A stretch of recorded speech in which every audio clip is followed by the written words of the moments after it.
Selamat siang semuanya. Saya Nova Rizal kembali hadir dalam berita utama dengan sebuah laporan khusus yang memang menjadi pusat perhatian publik dan pelaku ekonomi. Jadi kami hari ini membawa berita mengenai dampak penyaluran dana 200 triliun terhadap kondisi moneter Indonesia. Untuk studi kasus yaitu penempatan dana jumbo 200 triliun rupiah ini mengundang tanda tanya besar apakah kebijakan sebesar ini mampu memperkuat stabilitas moneter atau justru menciptakan tekanan baru di sektor keuangan.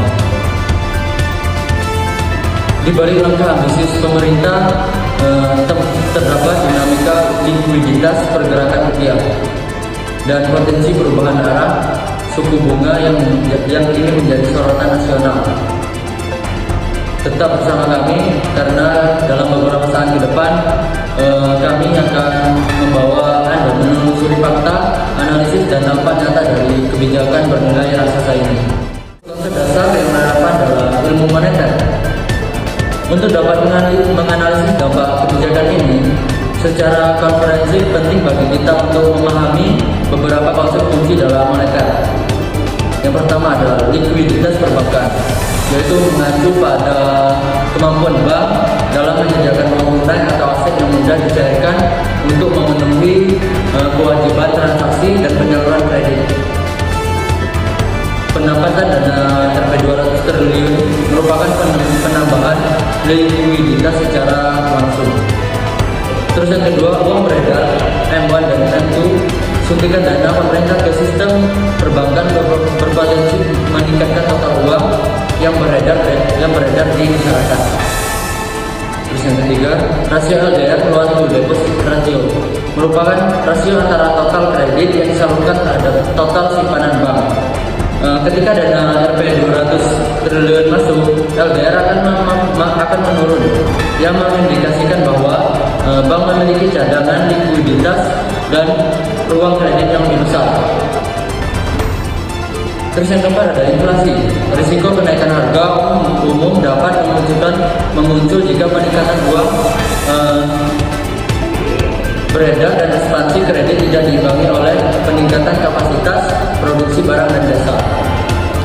Secara terminologi, penempatan dana jumbo Rp 200 triliun ini merupakan bentuk intervensi moneter yang disebut sebagai liquidity injection atau suntikan likuiditas. Oke, kita lanjut masuk ke praktik global. Kita mengambil contoh internasional. Jadi kebijakan suntikan dana besar ke sistem perbankan itu bukanlah praktik yang baru. Pendekatan serupa telah dilakukan oleh berbagai negara maju untuk menjaga stabilitas keuangan dan mendorong pertumbuhan ekonominya. Yang pertama kita mengambil contoh dari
berbagai jurnal ekonomi dan moneter itu memakan dampak dari kebijakan injeksi likuiditas yang mencakup manfaat serta risikonya.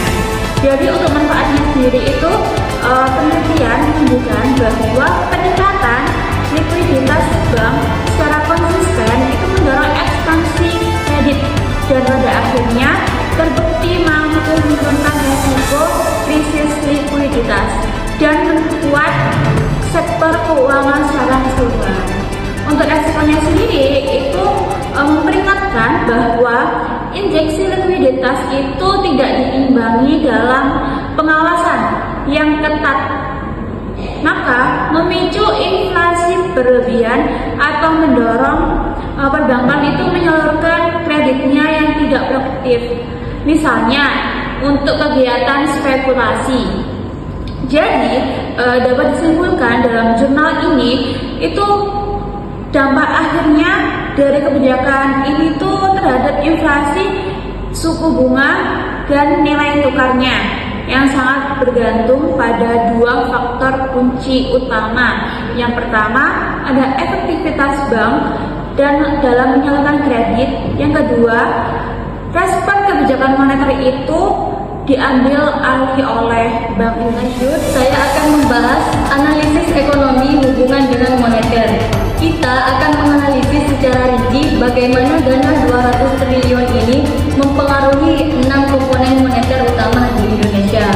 Yang pertama, dampak terhadap uang beredar sebesar 200 triliun yang masuk ke sistem perbankan akan memicu mekanisme money multiplier yang berpotensi melipat gandakan uang yang beredar sehingga mendorong peningkatan konsumsi dan permintaan kredit.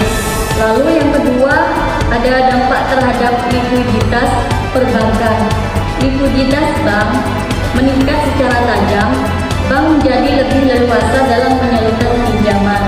Penurunan rasio LDR merupakan indikasi kuat yang bahwa bank memiliki cadangan kredit yang besar. Lalu yang ketiga, dampak terhadap suku bunga. Dengan likuiditas yang melimpah, tekanan terhadap suku bunga kredit cenderung menurun. Bank memiliki insentif untuk menurunkan harga pinjaman guna menarik debitur baru. Lalu yang keempat, dampak terhadap inflasi atau yang disebut risiko. Risiko kenaikan inflasi dapat muncul jika ekspansi kredit dan konsumsi yang terdorong tidak diimbangi oleh peningkatan produksi baru, barang dan jasa di sektor real. Risiko ini perlu diimbangi dengan kebijakan moneter yang terukur dari Bank Indonesia. Lalu yang kelima, ada dampak terhadap nilai tukar. Jika kebijakan ini berhasil meningkatkan aktivitas ekonomi yang sehat dan produktif, nilai tukar rupiah cenderung stabil dan menguat. Namun, kenaikan inflasi tidak terkendali dapat menekankan nilai tukar. Lalu yang terakhir, ada dampak terhadap stabilitas sistem keuangan sebesar 200 triliun yang berfungsi sebagai penyangga yang kuat bagi sistem keuangan. Dengan cadangan likuiditas ini yang besar, risiko kegagalan likuiditas atau krisis sistemik akan menurun drastis. Ada kesimpulan dan rekomendasi.